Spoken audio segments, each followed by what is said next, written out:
Why Libby?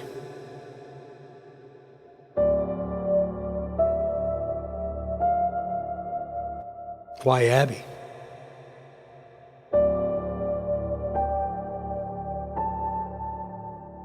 Why Delphi?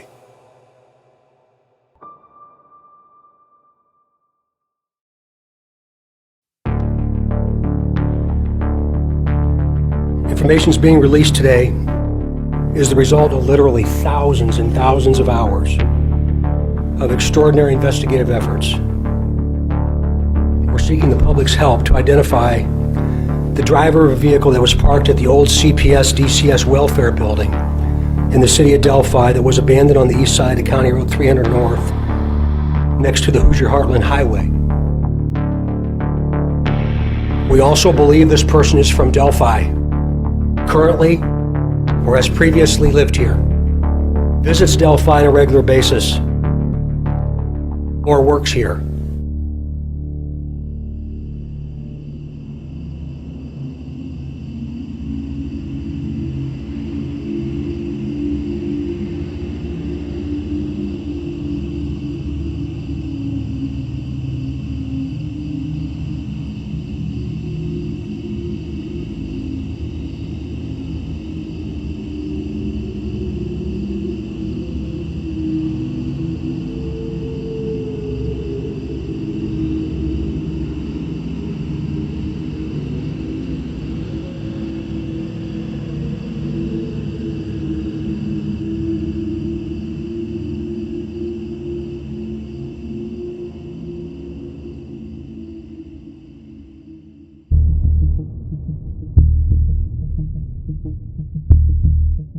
On February 22nd, 2017, Greg Massa announced the FBI's Behavioral Analysis Unit was assisting in the Delphi double homicide. Massa identified behavioral indicators that the murderer may have exhibited since the crime. And I'd like the community to go back 9 days and go back to the afternoon of February 13th and just think if you had an interaction with an individual who inexplicably canceled an appointment that you had had together, or an individual called into work sick and at the time gave what would have been a plausible explanation. Did this individual travel unexpectedly? The murderer may flee to avoid apprehension, which could look like finding a reason to leave the town or state for an indeterminate amount of time. Fleeing can also continue his excitement generated by the murder. Did they change their appearance? Did they shave their beard, cut their hair, change the color of their hair? Did they change the way they dress? Offenders may change their appearance using disguises, masks, or bulky clothing. By changing their physical features, they make later identification by a victim or witness difficult or impossible. Did their behavior change? Did their sleep pattern is different now? Have they been anxious, nervous, irritable? Have they followed this case and what the media is putting out with a sense that is not normal? In an FBI study of 118 murder cases, half of the offenders followed the investigation in the news or media. They reported deriving pleasure in seeing how they eluded police and the attention generated by their crimes. Have they had ongoing discussions regarding their whereabouts on that afternoon or thereafter? The murderer's impulsivity and need for excitement immediately after his crime may be tempered by his need for self-protection. This could look like disposing of evidence, keeping a low profile, or fabricating an alibi. 9 days ago, the FBI stood shoulder to shoulder with you. We're not going anywhere. We will be here until this case is solved, and I am confident that this case will be solved. Thank you.